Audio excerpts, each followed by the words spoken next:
সবাইকে ঈদ মোবারক। আজকে আমার মনে হয় আমাদের সকলের জন্য ঈদের আনন্দ তো আছে।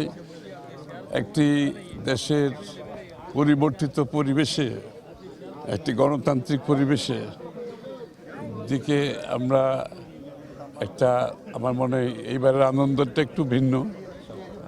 আমরা সবাই আজকে আমাদের যে মালিকানা ফিরে পাওয়ার কথা ছিল, মনে হয় নির্বাচনের পরে সেটা বহুলাংশে আমরা ফিরে পেয়েছি। এই ঈদের আনন্দ, একটু অতিরিক্ত আনন্দ অনুভব করছি সবাই মিলে।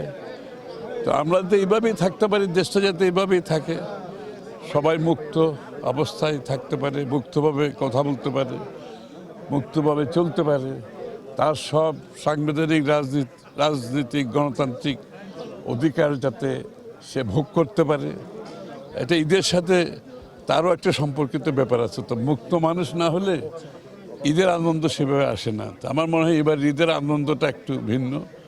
তো দেশবাসী সবাইকে ঈদের শুভেচ্ছা জানাচ্ছি, এবং এই ভালোবাসা আমাদের মধ্যে যাতে ঈদের যে আমাদের ভ্রাতৃত্ব ভালোবাসা, এটা যাতে অবিরতভাবে চলতে থাকে, বাংলাদেশের জন্য সকলের জন্য চলতে থাকে, জাতি ধর্ম নির্বিশেষে সকলের জন্য যাতে সেই অবিরত ধারা চলতে থাকে। সবাইকে ঈদ মোবারক।